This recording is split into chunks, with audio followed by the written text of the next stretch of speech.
Estamos entrando na reta final de 2022 e a pergunta que todo mundo quer saber é: teremos um rally de final de ano no Ibovespa? Eu preparei um estudo completo mostrando o que aconteceu nos últimos 3 meses do ano das últimas 5 eleições, então vamos ao vídeo.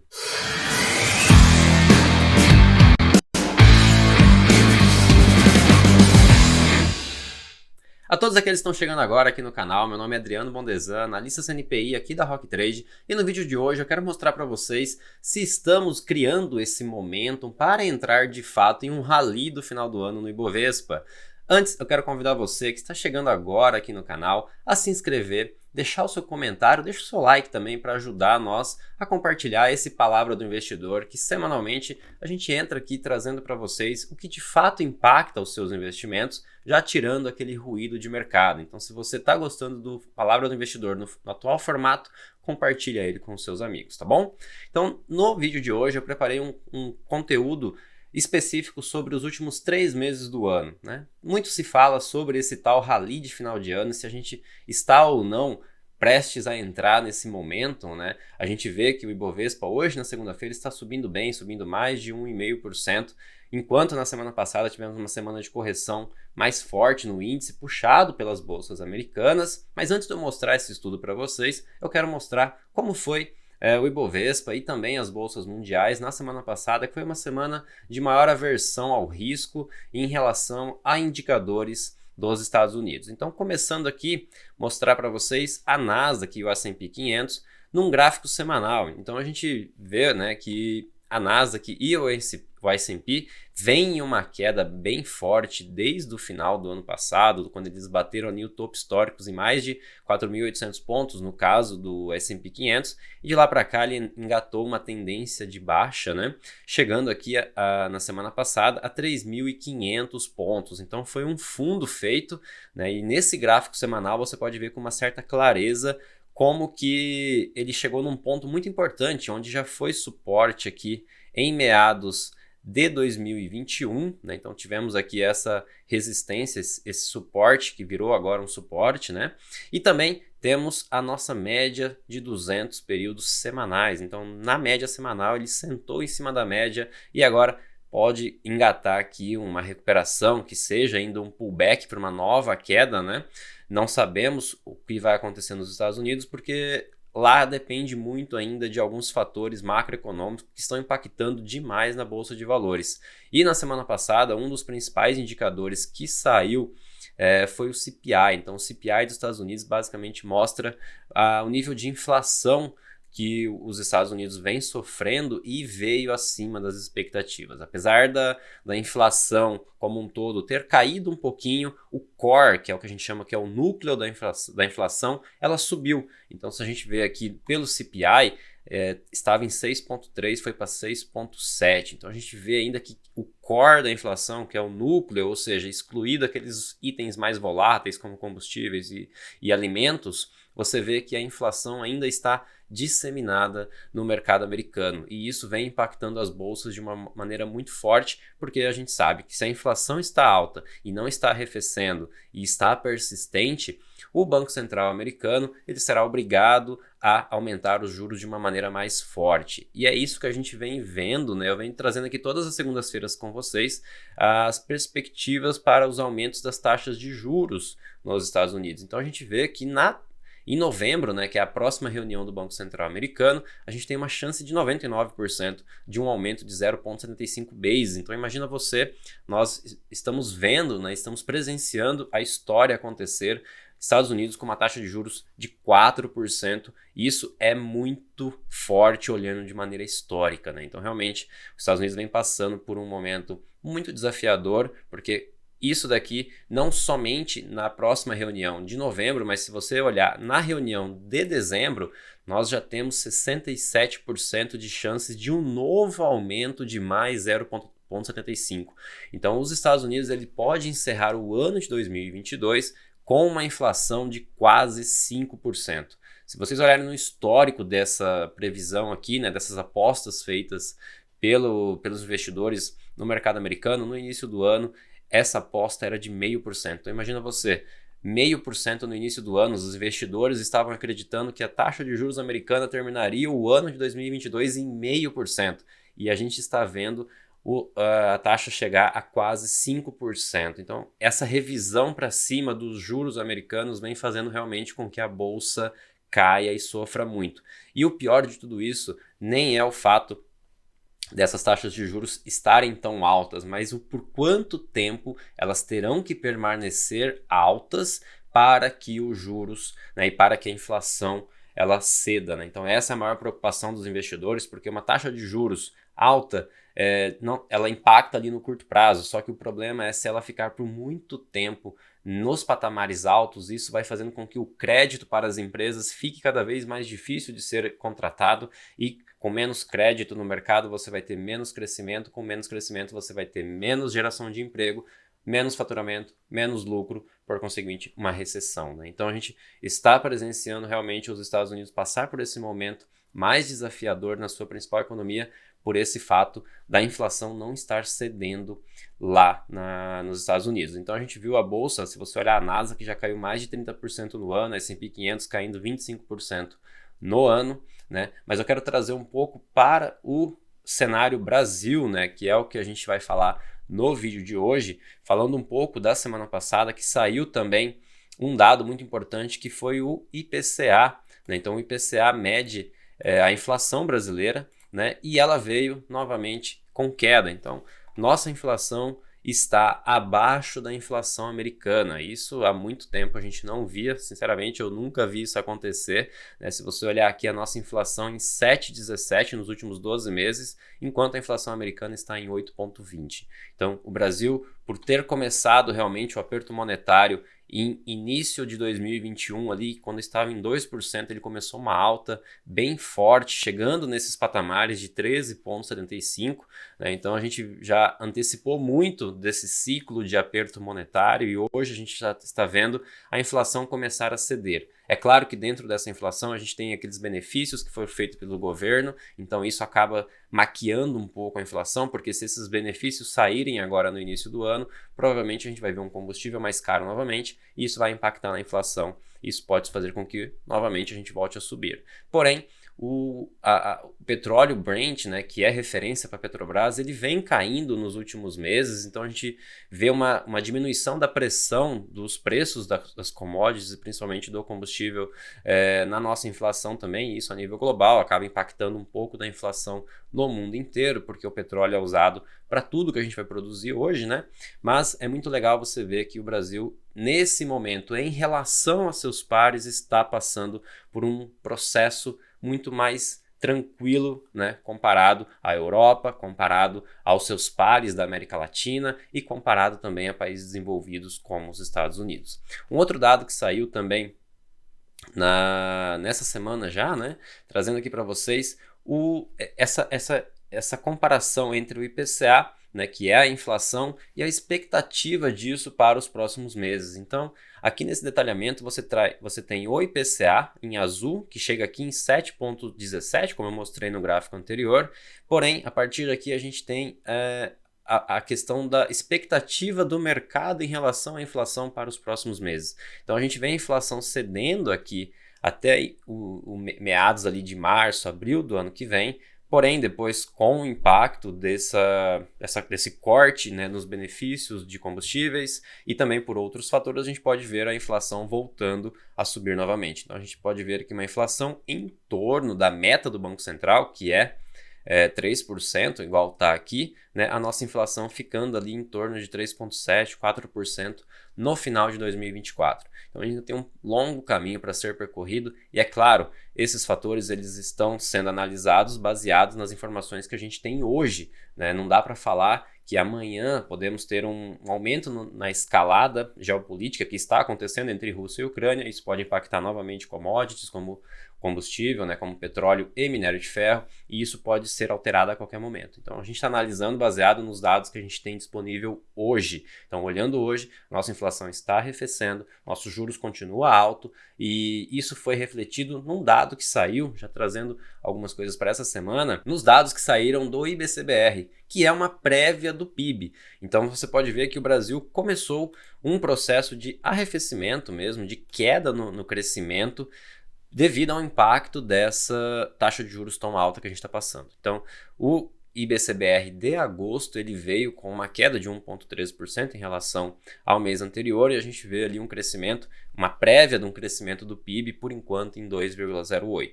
Então, realmente, o impacto negativo dessa questão de ter juros altos por muito tempo acaba, de uma forma ou de outra, impactando no crescimento econômico e no PIB do Brasil. Então, olhando aqui no curto prazo, né, a gente começa a ver alguns sinais maléficos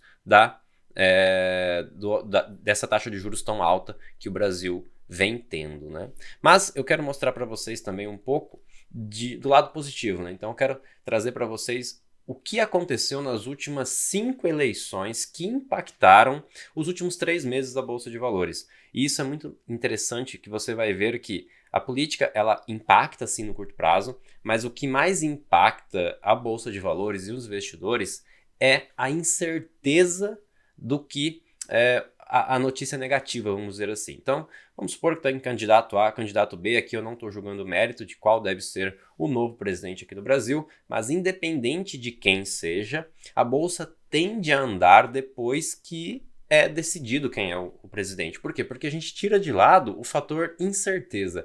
E tirando de lado o fator incerteza, você pode colocar isso no preço, é candidato A, então vai acontecer isso, isso, isso. Candidato B pode acontecer isso, isso e aquilo. Coloca isso no preço e a bolsa tende a andar. A gente vê um fluxo estrangeiro vindo para a Bolsa de Valores no ano, mais de 69 bilhões de dólares já entrou de investimentos estrangeiros aqui no Brasil, mas a gente vê nos últimos meses que isso vem andando de lado, ou seja, não teve tantos investimentos nos últimos 2 meses. Por quê? De fato estão esperando realmente essa decisão do que vai acontecer aqui com as eleições para que o capital comece a entrar novamente, porque olhando para o lado de fundamentos, realmente a Bolsa Brasileira, no relativo, é uma das melhores bolsas para se investir no curto prazo, e você tem ali muita gente esperando as eleições saírem para de fato começar esse processo de investimento. Então a Bolsa de Valores, ela é sim, e a Bolsa Brasileira é uma das principais bolsas, né, a nível global, e que você deve estar posicionado. E aqui eu quero fazer um convite para você, se você que está nos assistindo ainda não tem nenhuma estratégia, não sabe como se posicionar dentro da Bolsa de Valores brasileira,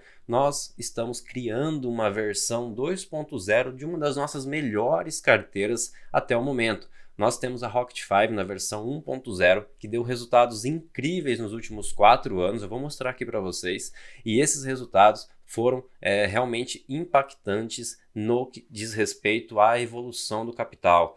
E isso na versão 1.0, a Rocket 5 já faz quase 2 anos que ela está fechada, por uma questão de capacity mesmo, a gente não pode abrir isso para muita gente, porque isso impacta no nosso resultado, né? Impacta nas negociações, porque tem muita gente operando aquele papel que é recomendado pela Rocket 5, isso pode distorcer os preços. Então a gente acabou fechando ela em 2020 pelo número alto de vendas, e agora a gente está trabalhando numa versão 2.0, ainda melhor, para abrir para algumas pessoas, porque de fato a gente não pode abrir isso para o público geral. Então a gente está trabalhando numa versão muito melhor da Rocket 5 2.0, né, que é como a gente vai chamar, e eu quero convidar você, se você tem interesse de começar a investir na Bolsa de Valores e quer uma estratégia, quer uma operação que vai te dar retorno ao longo do tempo, né, e de uma maneira que, olhando para um histórico dos últimos 4 anos, foi muito forte o retorno, convido você a clicar no link aqui embaixo,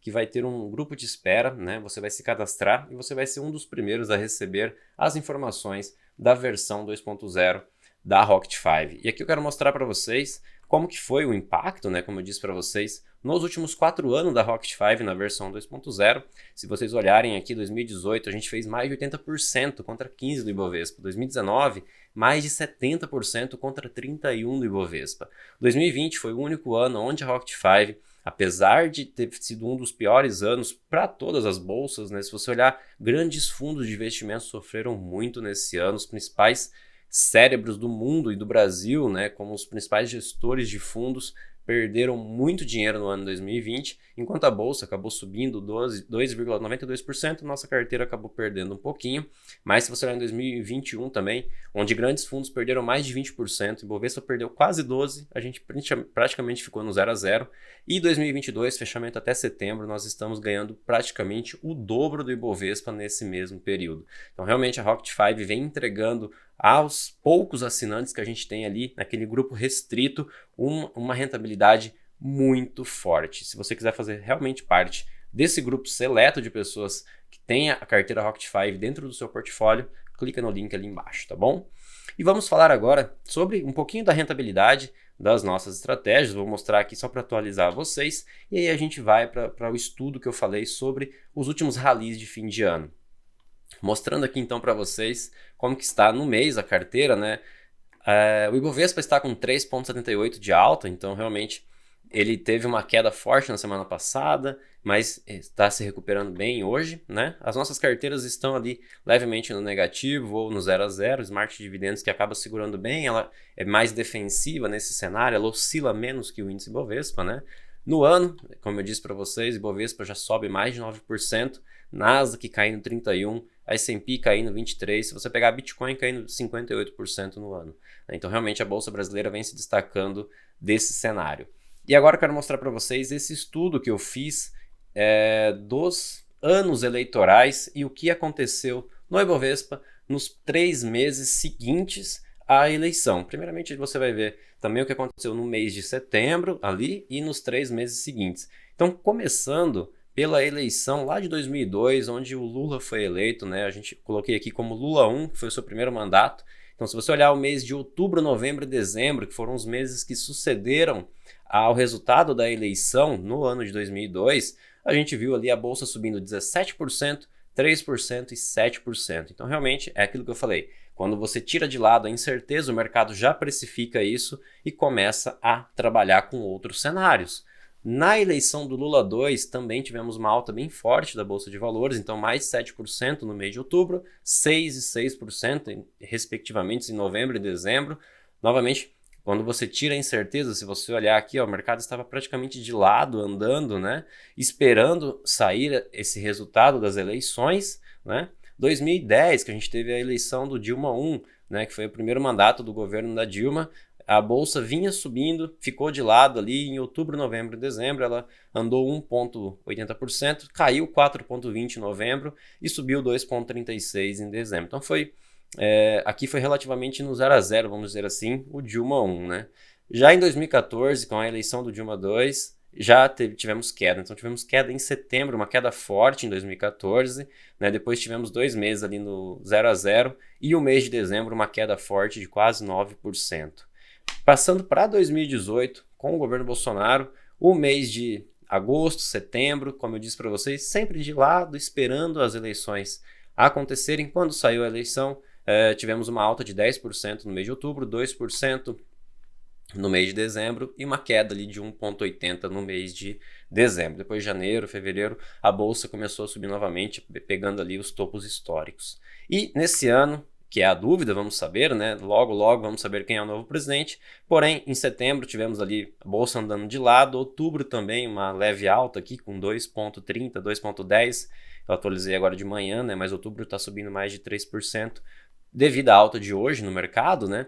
Então vamos ver como será hoje, né? Como será esse mês e como será os próximos 3 meses. Olhando aqui para uma média do mercado, a gente vê que sempre na média, tirando o governo Dilma 2, sempre tivemos meses positivos na média, olhando para esses 3 meses finais do ano. Então, se você pega essa média aqui, você vai ver que sempre teve alta no Ibovespa nesses 3 meses. É lógico, tirando aqui apenas o Dilma 2 2014, que a gente teve ali no final de 2016, 2017, uma crise bem forte aqui no Brasil e realmente as bolsas sofreram bastante. Mas aqui fica bem claro que é interessante você analisar os dados do passado, isso não quer dizer nada em relação ao futuro, né? A gente sempre fala isso, nosso papel aqui não é tentar prever o futuro, nosso papel é apenas olhar para o que o passado fez, o que o passado nos mostrou e tentar trabalhar em cima disso, né? E a gente viu que, na maioria das vezes, das 5 eleições que tivemos, 4 delas,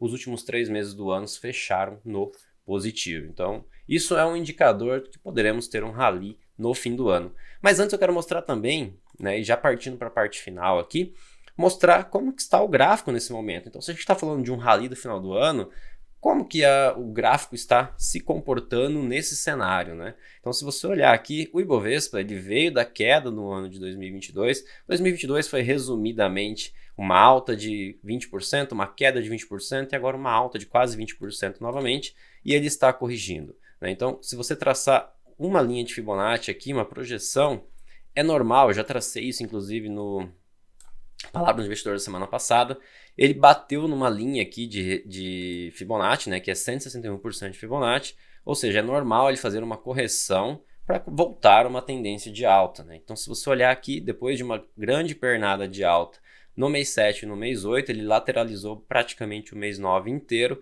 e agora no mês 10 ele deu uma boa esticada, precificando o primeiro turno das eleições, né? Foi a principal alta do mês, uma alta de mais de 5% na segunda-feira pós primeiro turno. Depois a gente, é lógico, teve uma correção, é normal essas correções no mercado, né? O mercado não anda somente para cima, então a gente pode ver aqui um volume caindo, a gente vê realmente uma típica correção de mercado. Depois de um volume alto, uma alta forte, a gente vê ele corrigindo ali para engatar uma nova alta. Se você der um zoom aqui para a gente olhar mais de perto, né, depois da queda que tivemos na sexta-feira, hoje a gente está vendo uma alta quase da mesma magnitude, né? Então vamos acompanhar isso diariamente para trazer para vocês mais informações. Mas olhando realmente para um cenário de médio e longo prazo, né, olhando aqui para os próximos meses, a gente vê realmente que o Ibovespa tem chances de buscar novos topos, né? Principalmente aqui o 121 mil, que é o último topo feito em abril desse ano, e depois a gente tem o topo histórico aqui, que foi feito lá no dia 7 de junho de 2021, aos 131 mil pontos. Então, esperamos que realmente depois, pós-eleição, a gente tenha esse rally de alta. Pelo menos foi o que o passado nos mostrou, né? Olhando para o dólar também, só para a gente finalizar aqui, o dólar ele já está numa tendência mais lateral, muito disso também esperando o que vai acontecer com as eleições, né? O dólar ele é uma proxy de você medir o risco do mercado. Então, se o dólar está subindo perante o nosso real, quer dizer que o risco está aumentando. Se o dólar está caindo, quer dizer que o risco está diminuindo. E a gente vê aqui realmente um entrocamento, aqui como se fosse uma cunha, né? Ele tá apertando, diminuindo a volatilidade. Então, é um local aqui muito difícil de operar, não recomendamos, tanto que a estratégia do dólar não abriu nenhum trade ainda esse mês, porque realmente está aqui apertado nessa faixa de preço aqui, né? Realmente esperando um resultado das eleições, para independente do lado que for sair o novo presidente, o dólar tende a subir ou cair e sair dessa faixa de preço que está se apertando aqui. Então, por enquanto, nada a se fazer na estratégia do dólar.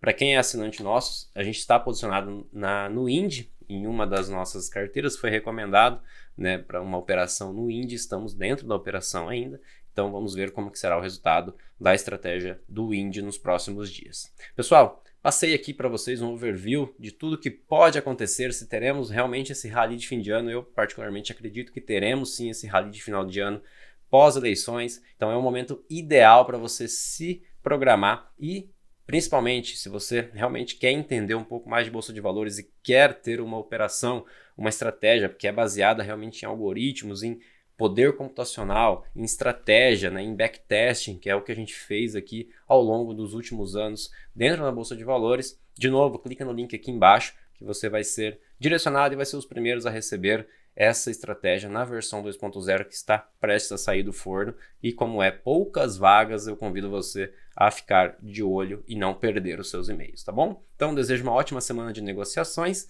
Na próxima segunda-feira eu venho aqui novamente em mais um Palavra do Investidor. Tchau, tchau!